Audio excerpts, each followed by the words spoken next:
The fascinating thing about it is if you go back to the period of time that the story takes place in the 60s, the recruitment film that the United States Marine Corps presented to potential recruits is a film that doesn't seem that much dissimilar to the first half of Full Metal Jacket. They didn't pull any punches. The Marine Corps, they were letting people know right from the training film that this was going to be an arduous adventure. The Few, the Proud, the Marines is a challenge to young men and women. Do you have what it takes to be a part of the beloved Corps? It's very honest. The Marines still to this day just say, "Do you want to sign up to do hard shit? Because that's what we do here, you know?"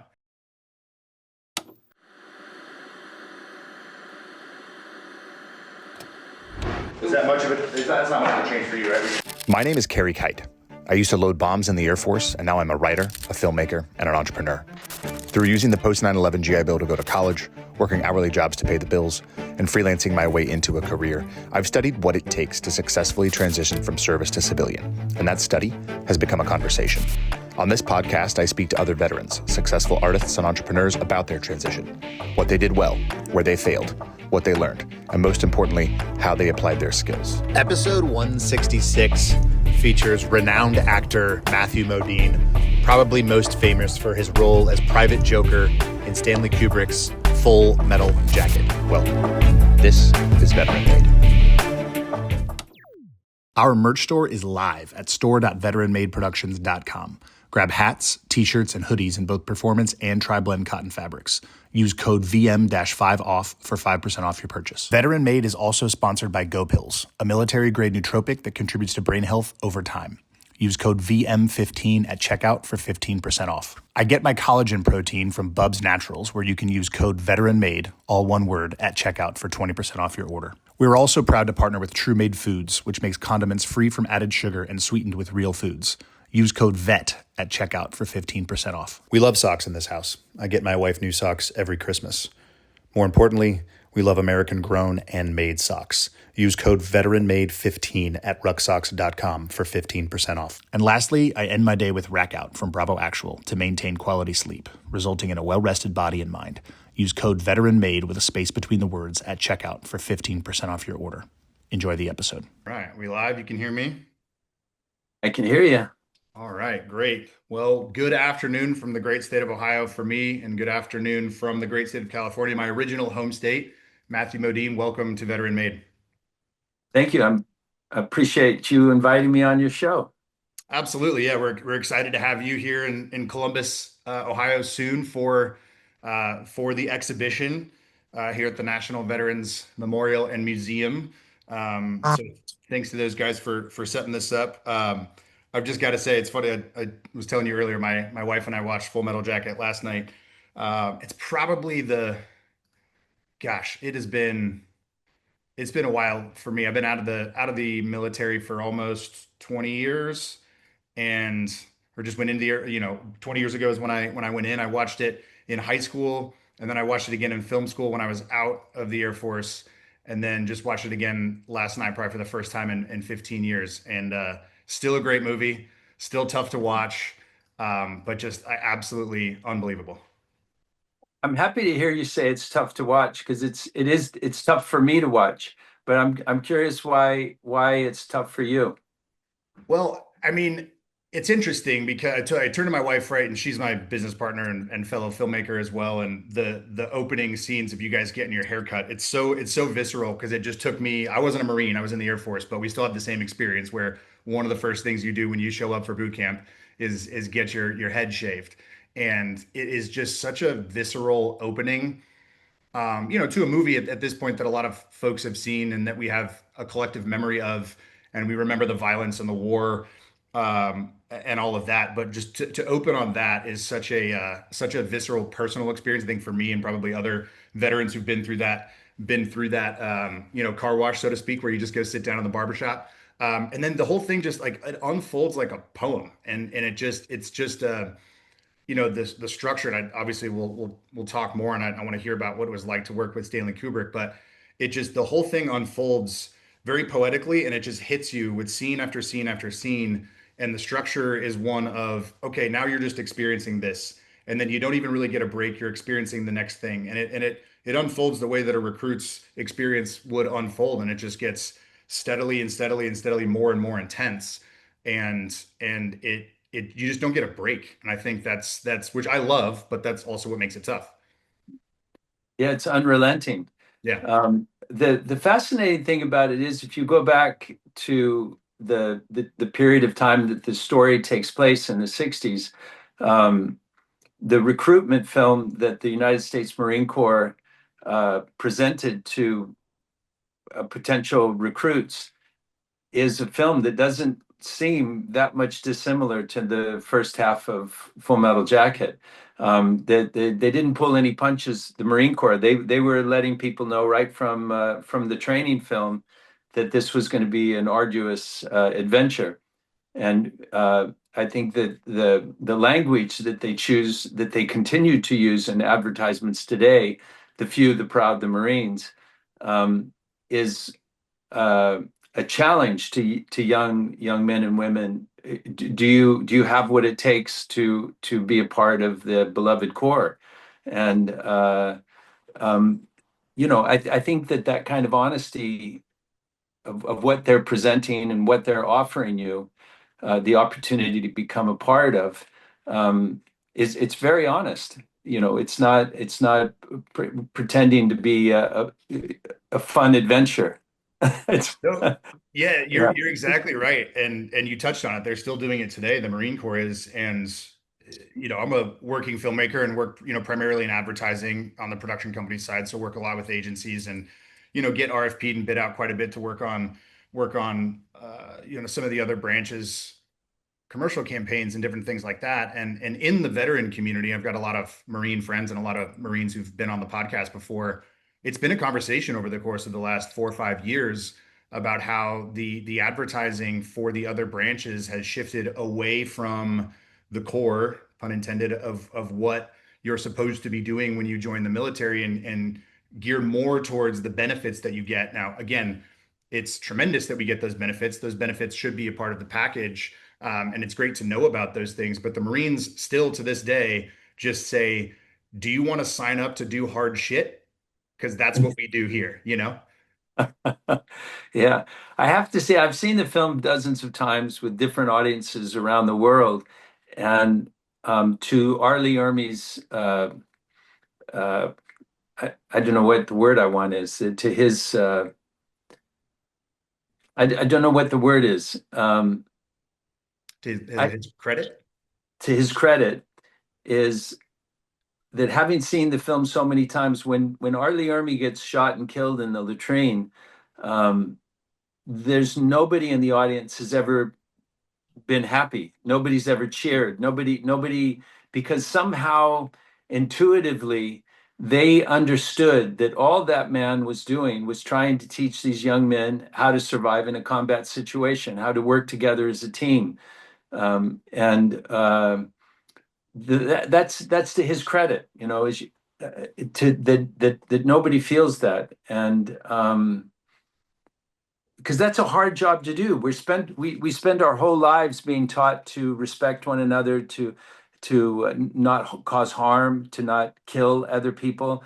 And then when we sign up and join the military branches, the different branches, we have to kind of erase that part of our training, of our teaching, to so that all the way back to the book, The Red Badge of Courage, that's the question that the young man has. At that decisive moment, will I be able to shoot somebody who's prepared to shoot me?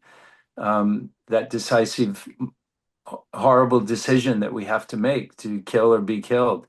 Um, it's a fascinating journey that Stanley Kubrick and Arlie Ermey was able to manifest with his performance. Yeah, it's a tricky, that indoctrination that happens in the military is necessary, right? Like you have to go from civilian and recruit to Yeah, become, whatever member of the branch of service that you're going to be, and then go serve. And then what's tricky, and I primarily speak with other veterans who've transitioned to creative and entrepreneurial fields, that never goes away. You have been indoctrinated, right? And then when you separate from the military, I only did 4 years and got out, but a lot of people do anywhere between there and 25 years. That Yeah. never goes away, right? And so then it's up to us. We don't have the branch of the military or the sort of anti-drill instructor, right, coming on the back end and saying, okay, now let me remove all of that. No, now it's like, hey, just get back out into the world and figure out how to survive. And obviously, there's a lot of similarities between the conflict in Vietnam and the conflicts in Iraq and Afghanistan over the course of the last 20 plus years here. And so I know that a lot of veterans have struggled and continue to struggle with that aspect of it. But I do know one thing that everybody in the military community appreciates about this movie is that it is extremely realistic, especially on that front. It just captures it. And I know you talk about it in the diary that Arlie Ermy was a tech advisor and then fell into that role because of the actual practical experience that he had. Yeah, he's incredible. Just to go back for a second to what you said, I met a two-star general in Virginia, and I said, do you think that I could join the Marines today and get through boot camp? He said, I think you could physically, but we wouldn't want you because we couldn't indoctrinate you. That the transition that has to happen in your mind. He said that once you're over 30, 35 years old, you can't make a person do what I can make an 18-year-old or a 20-year-old do through that boot camp process. So that indoctrination that you mentioned is very much a part of. It's not just the physically, but it's also capturing the heart and mind of a young person, to fully indoctrinate. At the end of Full Metal Jacket, for all the veterans that might be listening right now, who especially those who experience combat situations, it was very important to me at the end of Full Metal Jacket that when Joker pulled that trigger and shoot that young Vietnamese girl who's begging him to put her out of her misery. That what my goal was as an actor, as a performer in that moment, based on everything that I'd read about the Vietnam War and war in general, I wanted to splash blood on the audience. I wanted them to feel the responsibility that we all should have for the young men and women that we send to combat. That when Joker pulls that trigger, he's never coming back. That we hear about this expression, the 1,000-yard stare, and that's what I tried to do, so that people could understand that those young men and women, those children that we send to war, that they're never going to be the same person they were after that experience. And I think that Stanley Kubrick and I accomplished that in those final moments of Full Metal Jacket before we sing Mickey Mouse. You definitely did. Yeah, you definitely did. I mean, and you're touching on what I think is probably my favorite aspect of the film. Especially as somebody who's come up post service. I got out of the military in 2010. A couple of deployments to Afghanistan, served in Europe, a bunch of different places. Was stationed in England, where close to where you guys shot this, and we coming out of that conflict, going to film school, and then really, trying to study the craft. There are just so many political agendas, ideological agendas that people bring to the art that they create. When you watch this movie, there is no ideological or political agenda. It's not even really about Vietnam.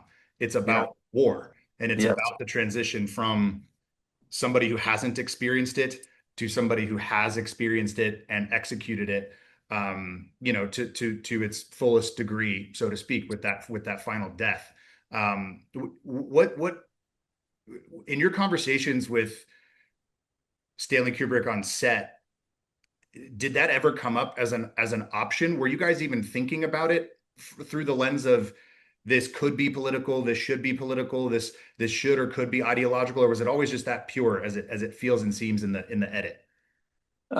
Stanley and I spoke about it, that and in the way that I interpreted what I was learning from this obvious master, a filmmaker, was that Hollywood tends to put makeup on things.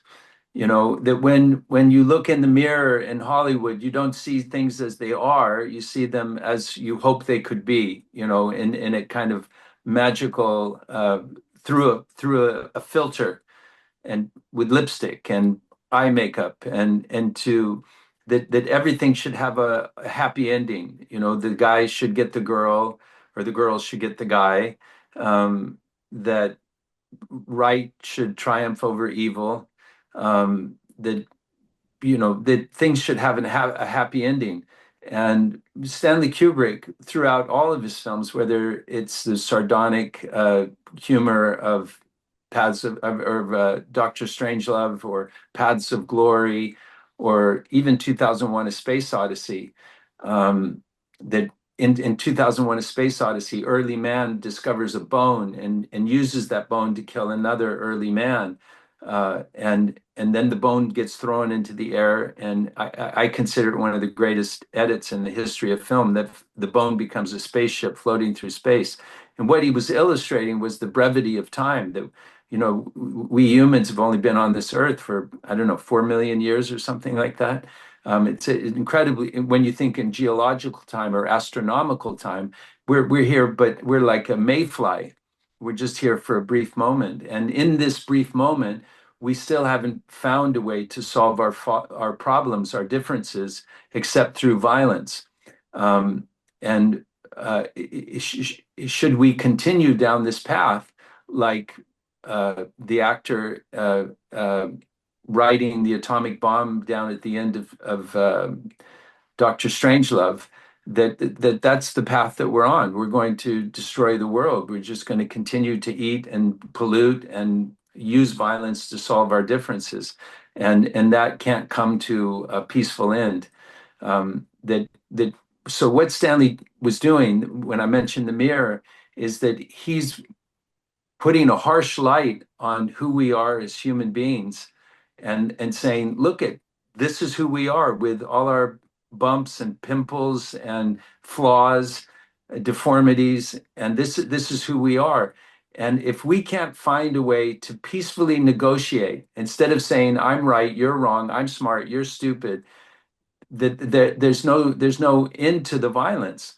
That we have to find some kind of more peaceful way, or civilization and humanity mean nothing. They're just ideals that we can't live up to. Yeah, it's well said. It's like when we have, but I don't want to get political on this podcast or on this episode, but we are in a climate right now where there is a fight over the ideals, at least in this country. And I'd actually never thought about it this way before until you just said that, and something may have clicked into place for me, that while ideals are certainly important, if we're only focused on the ideals, and then we're not actually focused on the practicalities of how we can and should live, then we're always chasing something sort of up and away, right? And if we could look inward, you're describing a mirror, right? Is what you the author of this film, the filmmaker, and you collaborated on, holding up a mirror. Like, we have to look inward. We have to look at ourselves. We're constantly looking at each other and judging whether or not that other person is doing what they're supposed to be doing. And very rarely do we actually just hold up a mirror and say, am I doing what I'm supposed to be doing? Mm-hmm. Yeah, it's interesting. Yeah. Yeah.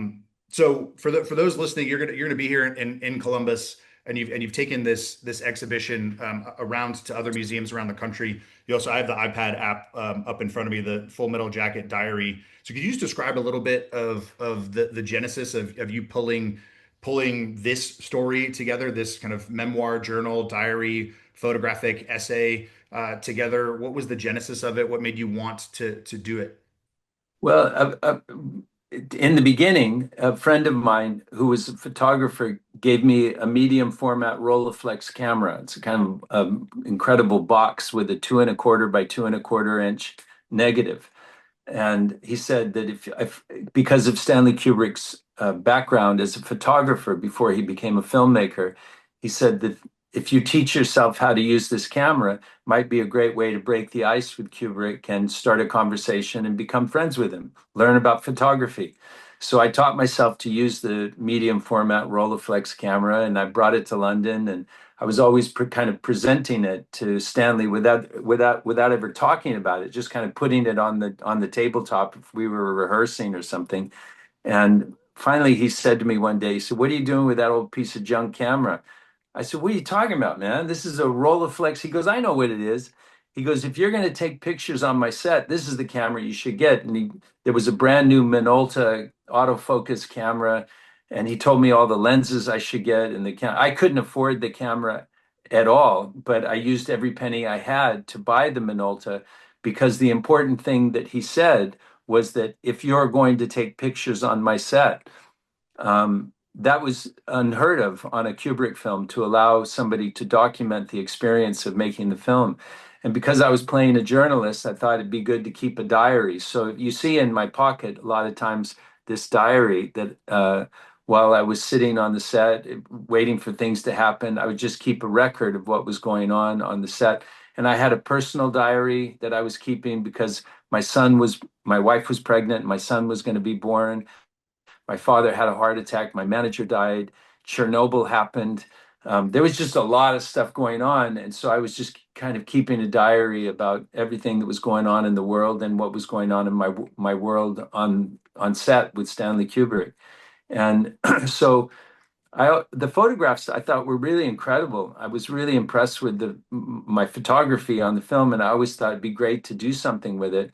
And I found a book publisher in New York, and he said, I love these photographs. It would be an incredible book, but you're going to have to tell a story about the photographs. And I said, well, I kept a diary while I was making the movie. And he said, would you feel comfortable transposing it? And I said, yeah, I could do that. There was some things that I had to cut out just because they wouldn't have been unflattering for the people involved. So some things got cut out, but mostly I left it as it was. And the thing that's wonderful about that is that it's filled with vulnerability and nervousness and the observations of a young man who's gone off to work with arguably one of the greatest filmmakers in the history of the motion picture industry. I want to come back to that aspect because and remind me if I forget, because I want to get to your experience with the union meeting that they called. So I want to come back to that. But with Stanley Kubrick saying the words "my set," right? He's saying, if you're going to take photographs on my set, how did it feel? Well, I guess paint the picture for you said you were setting the camera up so that he could see it, right? Like you're not necessarily trying to hide it, but you also weren't just straight up with him and saying, "I'd like to take pictures on this set." You're kind of doing it. So when he approached you, was it a confrontation? How did you feel? It sounds like it was pretty warm how quickly you were able to just get the camera you needed and keep doing it. Yeah, no, it was very warm. It was very paternal, and my relationship with Kubrick was he didn't have any sons, and I think I was even younger than Malcolm McDowell on Clockwork Orange. I Hmm. mean, other than Danny, the little boy in The Shining, I might have been one of the youngest people. No, that's not true because Leon Vitali was quite young on Barry Lyndon, and there was a young boy in that. But I was, but certainly one of the youngest guys that he'd ever worked with as a lead in one of his films, and so that relationship, as I say, was very paternal. And we shared a lot of stories because he had grown up in the Bronx in New York, and I had grown up in Utah. He was Jewish. I was baptized a Mormon. Um, so our backgrounds couldn't have been further apart from each other. One of the things that's in the diary that I thought was really funny, we were filming at Basingbourn Airfield, where my uncle, just coincidentally, when he was in the Second World War and flew B-17s, he flew 17 combat missions before he got shot down over France. Um, my uncle was stationed at Basingbourn where we were filming the boot camp of Full Metal Jacket. Anyway, so it was after lunch, and Stanley and I were driving back to the set, and he had a Jeep, an Army Jeep, an old World War II Army Jeep.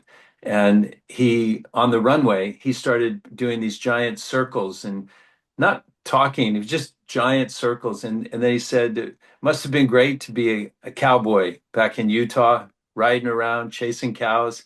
And the joy of this Jewish kid from the Bronx with this fantasy, probably from an old John Ford Western, uh, that it must have been so romantic riding around on a horse chasing cows, Yeah. which in reality, the truth of it was probably miserable sitting in a saddle all day in the sun, all the dust from the cows. It probably was absolutely, but I didn't have the heart to tell him that what you're thinking of is absolute fantasy. Yeah. Um, I but love yeah. I love that story. I love that story in the diary, and it's fun. And I mean, he was a filmmaker and a storyteller, and that's that is how we picture things, right? I mean, I was born in 1988, so I think a year after this movie was released, and growing up and hearing about Vietnam, I mean, my exposure to Vietnam was Vietnam War movies, right? Like that like when I until I got old enough to study and watch some documentaries and read books and have, a better and deeper, well, I shouldn't say that because I do think film obviously is a deep and great medium, but that is how we connect to things, right? Like he's probably thinking of a John Ford Western. Like that is especially for filmmakers, right? Thinking visually and connecting to things that way is a it's a powerful medium in that way. What was it like? I mean, he's a master and he's infamous in like many ways, but reading through this and looking at these photos and hearing you talk, he sounded like a really jolly man. Is that accurate? Um, I don't know, Jolly. I don't know. It was wonderful when he smiled. It was wonderful when he laughed. He,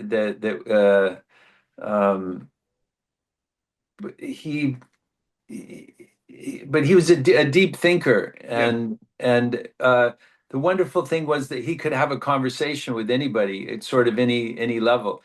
And when I discovered that about him, and I watch him on set, sometimes playing chess with in between setups, he played chess with people, and I realized that when he was playing chess, that it was a way of him figuring another person out, what their personality was, how aggressive they were, how smart they were, how did they think two or three moves ahead.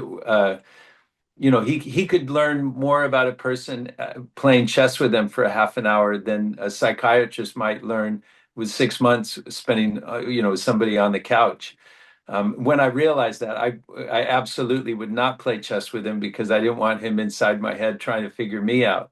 Yeah. So we just had a lot of conversations, about the differences in our life, and um, I enjoyed him very much. I mean, in the diary, I say that he laughs like a man, he smiles like a man, but he's a devil.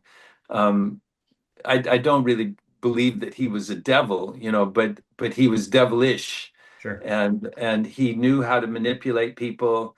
Um, but I will say this to his credit, he never punished a person or attacked a person unless he believed that person wasn't doing their absolute best. Hmm. He was willing to accept that some people just aren't very gifted or talented or intelligent.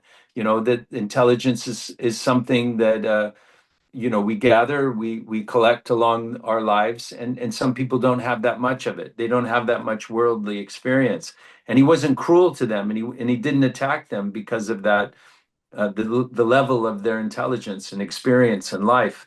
But if he felt that that person wasn't doing the best that they could, given their level of intelligence or experience, that's when he would get angry and get rid of them, because he felt that making movies is a really difficult thing to do, to accomplish, to tell a story.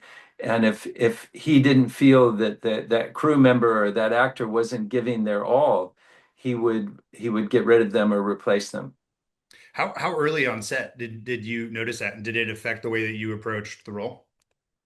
Um, I think I realized it pretty early on, and I talk about in the diary a call sheet. A call sheet is a piece of paper that has what you're supposed to accomplish that day. And if you don't accomplish the things on the list, like going to the grocery store and buying bread, buying milk, that it's kind of a list like that we're going to shoot this and we're going to shoot this and we're going to do this and we're going to rehearse this. If on a normal movie, all the movies I had done up to that point, if you didn't accomplish what was on the call sheet, that was really bad because that meant you were behind and you were either going to have to cut something or try to find some way to make up the time that was lost. And on a Kubrick film, a call sheet was just a suggestion of something that might happen or could happen. And this is where Stanley Kubrick was a genius as a producer, that he created an environment, a workspace that he didn't have to accomplish what was on the call sheet because he owned the camera equipment, he owned the lenses, he found locations to film for free, he bought costumes rather than renting them. Crew wanted to work with Stanley Kubrick for the experience of working, to be able to put on your resume that you worked with Stanley Kubrick. So they were willing to cut their prices and work for smaller salaries, as it was for all the actors that were working on the film. Nobody was getting paid really above scale, and so that's a really smart move to do. So if you want to make a movie and take your time and discover what your movie is rather than trying to shoot a call sheet, uh, you should go and look at how Stanley Kubrick got things done and create an environment where you're not under the pressure of time. Yeah, the original indie filmmaker. Did he have the same first AD on his films? I mean, it must have driven the first AD nuts, unless they were It prepared did. for Yeah, that.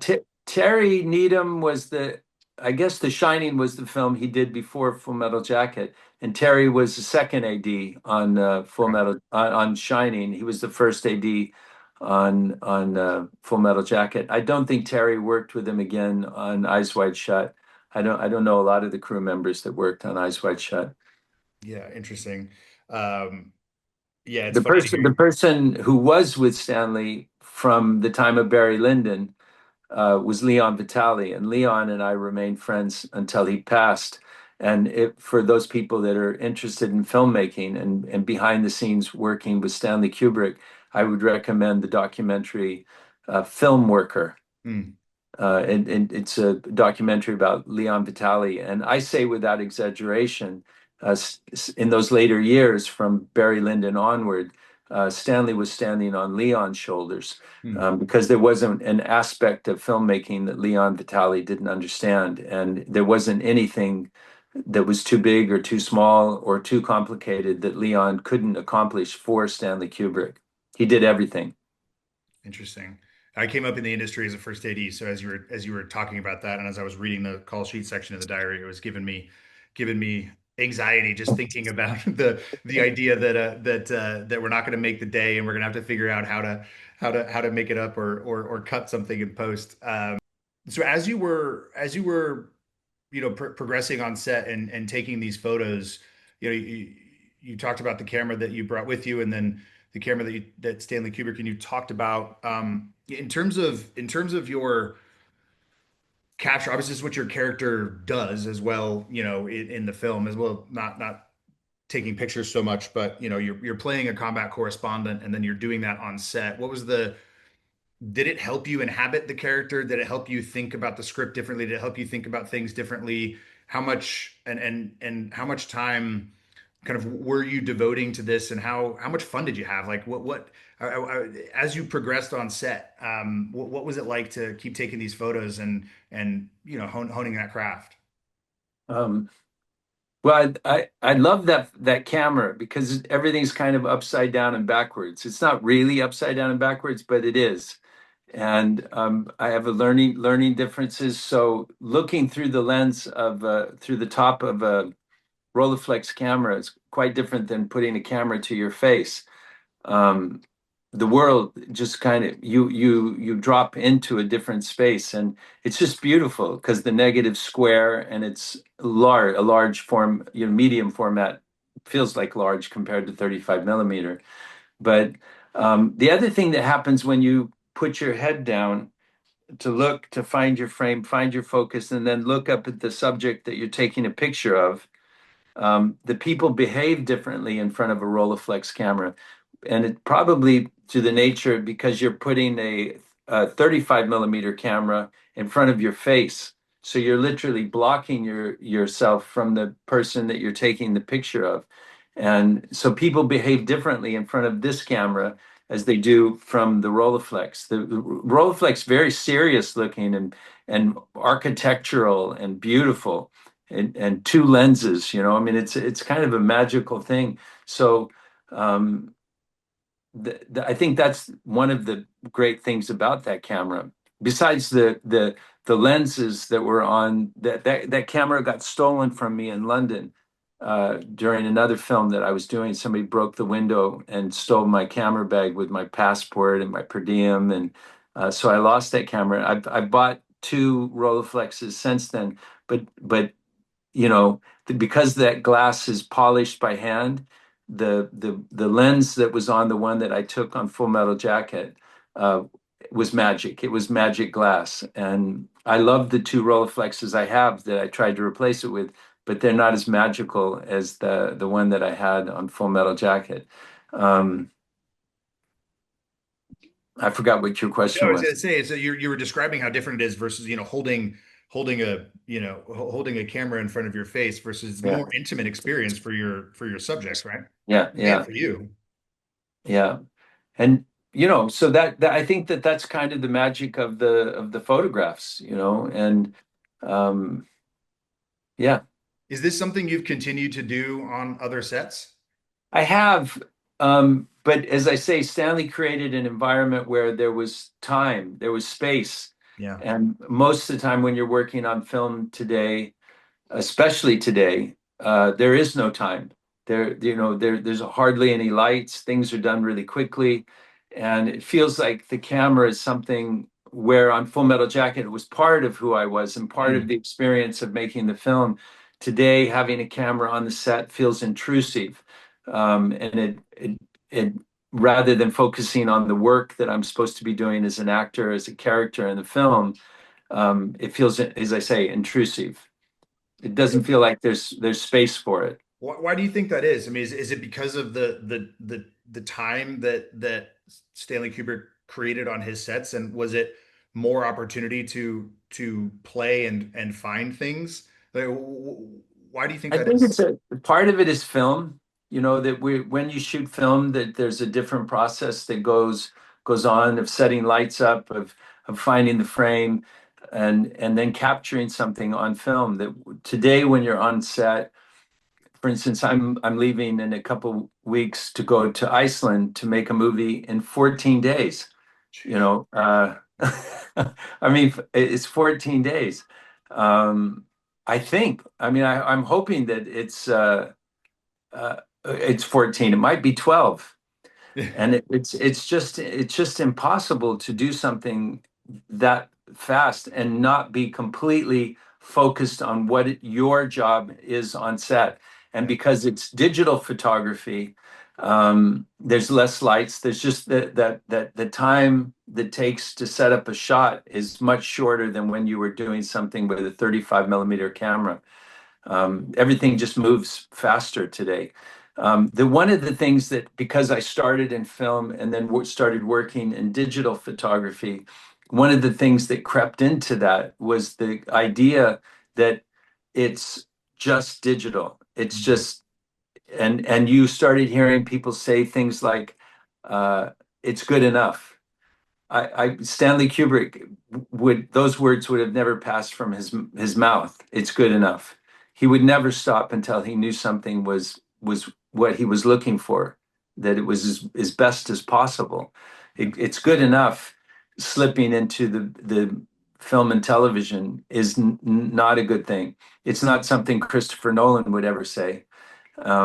And certainly not Robert Altman or John Schlesinger or Jonathan Demme.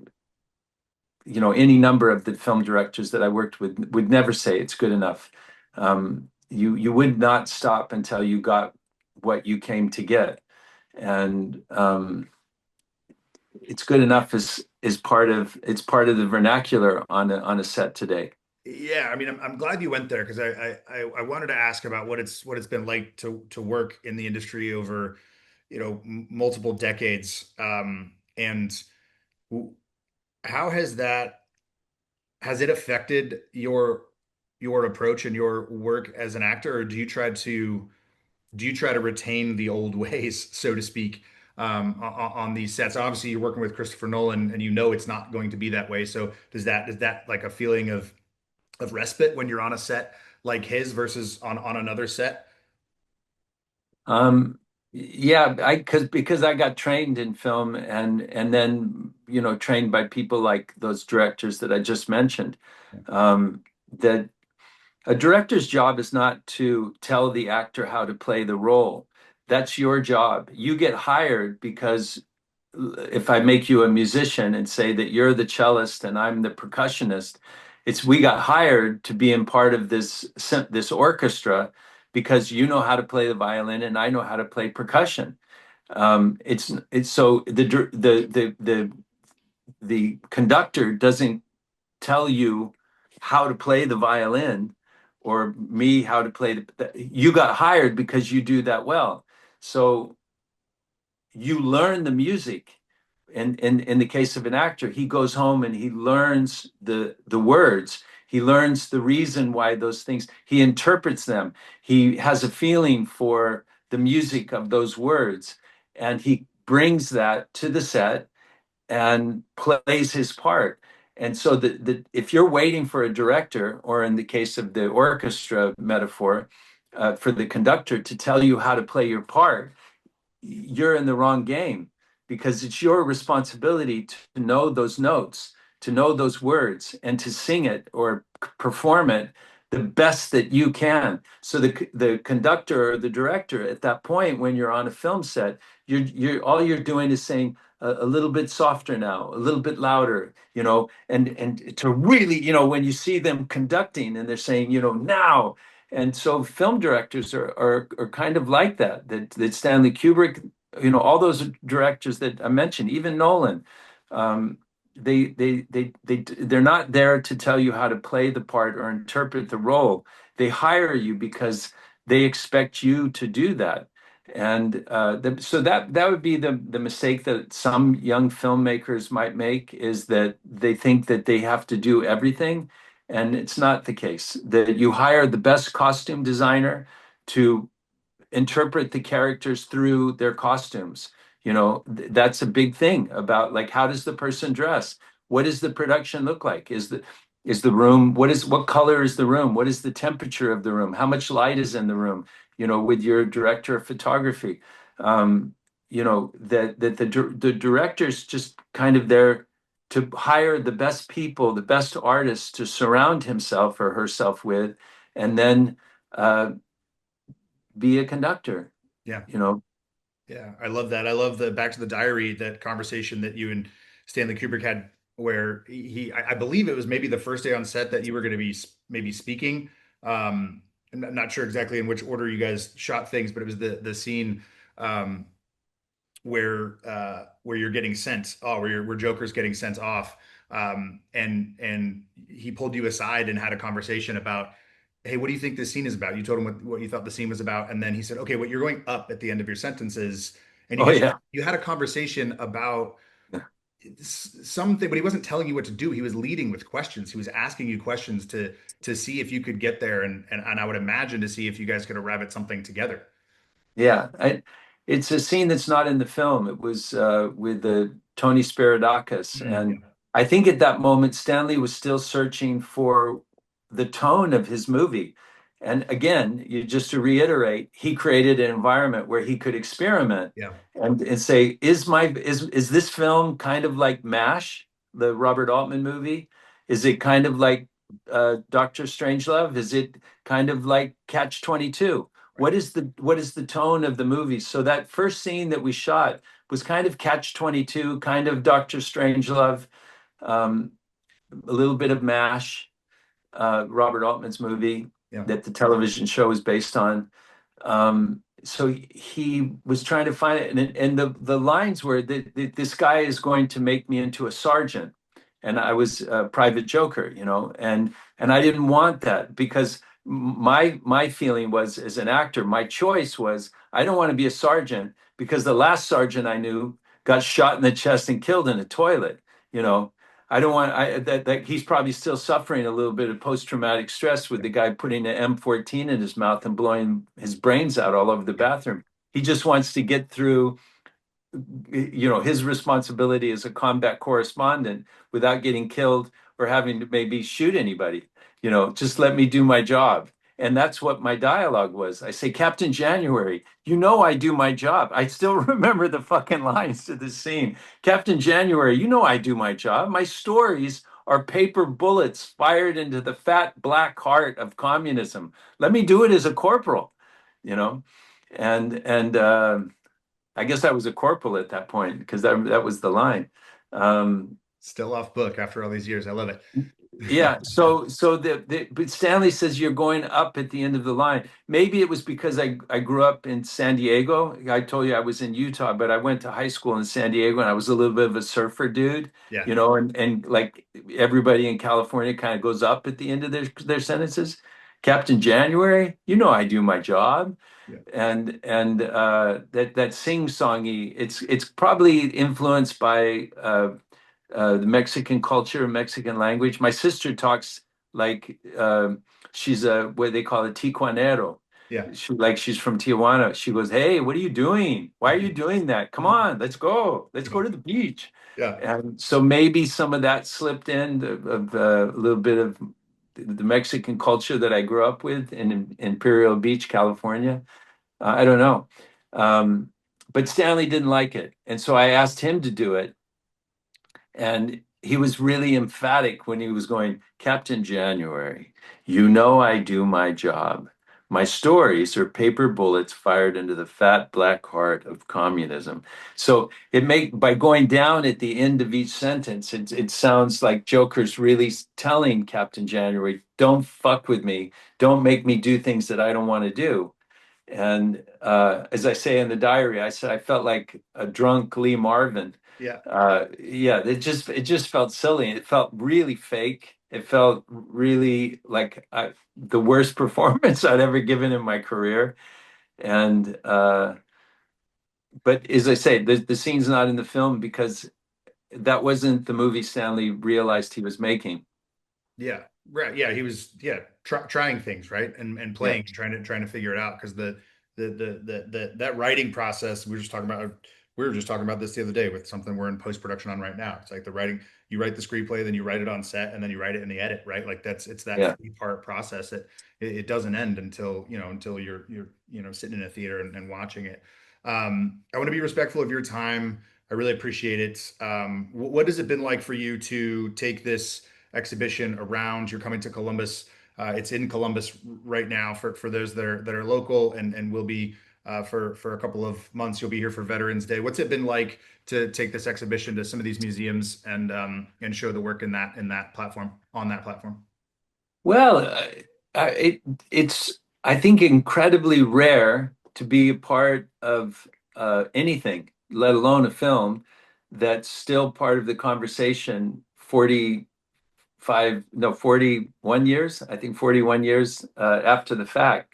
So it's wonderful to be able to talk about it with you, with your listeners, to go to National Vietnam Memorial Museum and meet veterans that served in the war.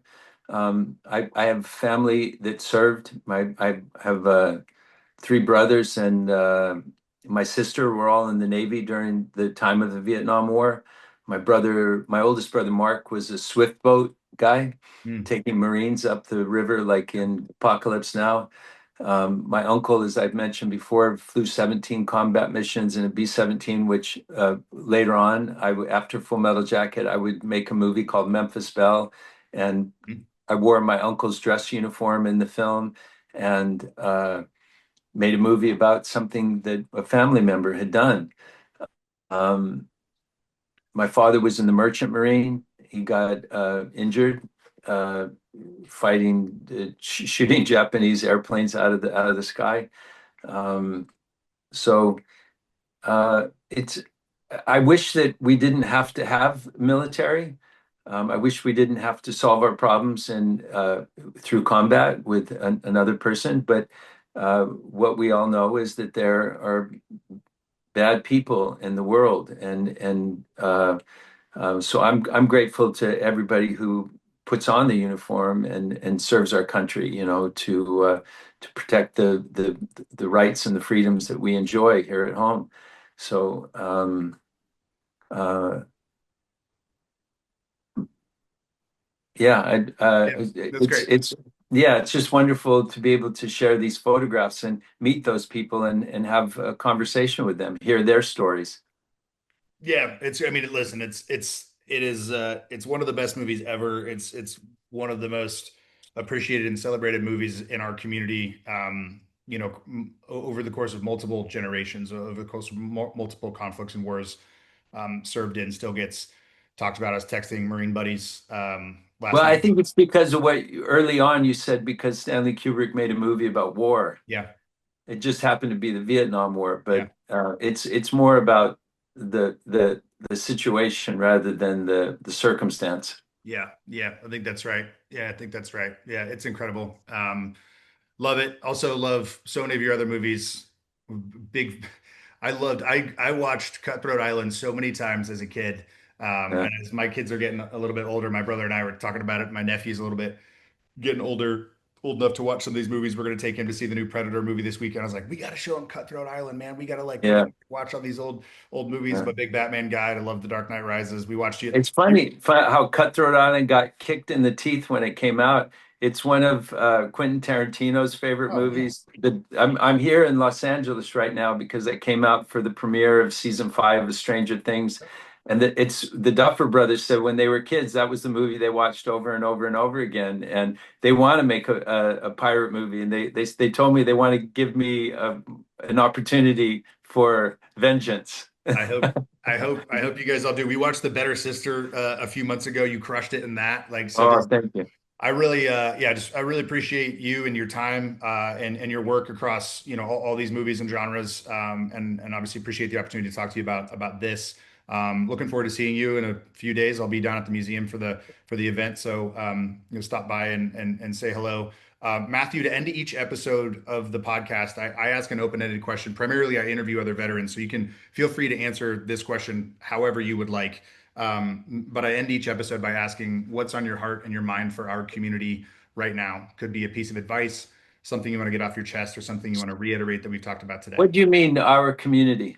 So typically, the audience is primarily veterans, and so sometimes I'll interview folks that have not served, but obviously you're closely tied to the military and veteran community. Could be the American community, could be the you know human community.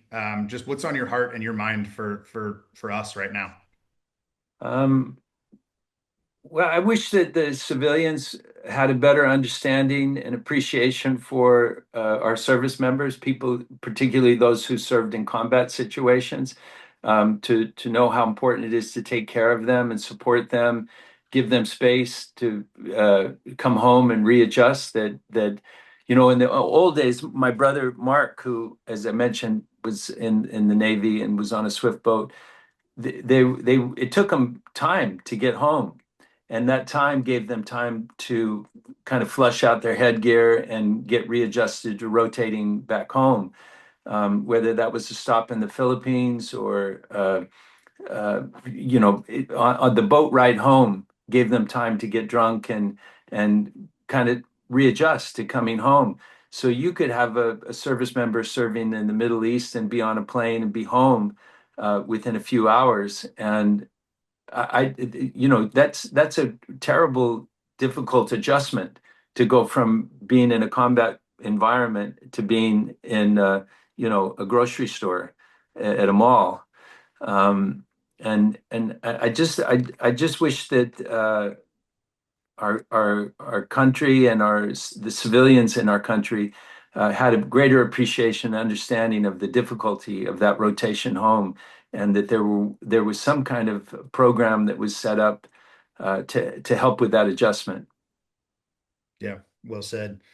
Well said. Well, Matthew, appreciate you, appreciate your time, appreciate the diary and the film and the films. Looking forward to seeing you back in Stranger Things as that pops back off. Excited to Yeah, watch the end of that. yeah. So again, I appreciate you, appreciate the time. Thank you. Thank you. I appreciate you. Bye. I'll see you in a couple days. Couple days. That's right. Yeah. See you, Okay. sir. Bye. Bye.